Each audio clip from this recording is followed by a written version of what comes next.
Jadi tajuk yang kita akan belajar hari ini adalah sifat sebatian ion dan sifat sebatian kovalen. Jadi dekat sini kita nampak bahawa ada dua jenis sebatian, iaitu sebatian ion dengan sebatian kovalen, iaitu garam dengan ais batu. Jadi seterusnya kita akan bincang eksperimen 5.1. Dalam eksperimen ni kita nampak bahawa tujuan kita buat eksperimen ni ialah mengkaji sifat sebatian ion dengan sifat sebatian kovalen. Jadi kita diberikan beberapa bahan, iaitu pepejal platinum 2 bromida. Platinum 2 bromida ialah sebatian ion sebab ia terbentuk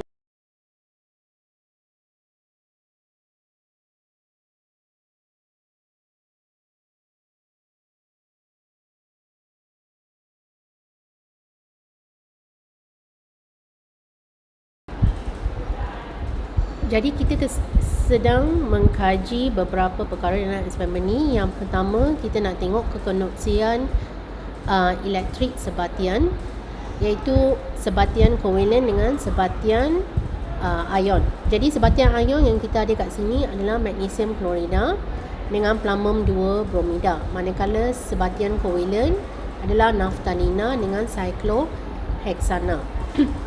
Jadi kita akan lihat dulu kekoneksian arus elektrik. Jadi kekoneksian arus elektrik ni kita akan buat eksperimen ni sebanyak 4 kali seperti dalam rajah 5.21, dan kita nampak di sini kita ada sebatian platinum 2 bromida iaitu ion dalam dua keadaan fizik, pepejal dengan leboran. Naftalina iaitu sebatian kovalen dalam bentuk pepejal dengan leboran juga. Jadi dalam keadaan leboran, kita tukar pepejal menjadi cecair. So tanpa menggunakan air, itu adalah leboran. Jadi bila kita buat eksperimen ni, kita nak tengok dalam pepejal leboran dengan dalam keadaan pepejal dengan leboran, adakah mentol menyala. Jadi mentol menyala maksudnya ada arus elektrik. Kalau mentol tidak menyala, tiada arus elektrik mengalir lah. So kalau arus elektrik ni dia sebenarnya bergantung kepada pergerakan ion. Jadi dalam leboran kita mesti ingat ada ion-ion yang bebas bergerak. Jadi mentol ni dia akan menyala kalau ion bebas bergerak. So maknanya mentol hanya akan menyala apabila platinum 2 bromida itu sebatian ion berada dalam keadaan leboran, tapi dia tidak akan mengalirkan arus elektrik dalam keadaan pepejal. Untuk naftalina pula, dalam keadaan pepejal dan juga leboran, tiada arus elektrik akan dialirkan. Maknanya mentol tidak akan menyala kerana tiada ion-ion yang bebas bergerak. Jadi ion yang bebas bergerak ni sangat penting kerana ion ini yang akan membawa charge elektrik. Jadi di sini kita akan isi jadual 5.1 berdasarkan pematian. Jadi pematian yang kita akan dapat ialah dalam keadaan pepejal, mentol tidak menyala. Dalam keadaan leboran, mentol akan menyala untuk sebatian ion. Jadi kita akan tulis pangkah pada mentol yang dalam keadaan pepejal yang tidak menyala. Jadi kalau dalam leboran, mentol akan. Seterusnya kita tengok bahagian kedua, ketelarutan dalam keadaan air dan pelarut organik. Jadi kita gunakan magnesium klorida. Jadi untuk magnesium klorida ni dalam air suling, iaitu kehadiran air, iaitu kita membentuk larutan.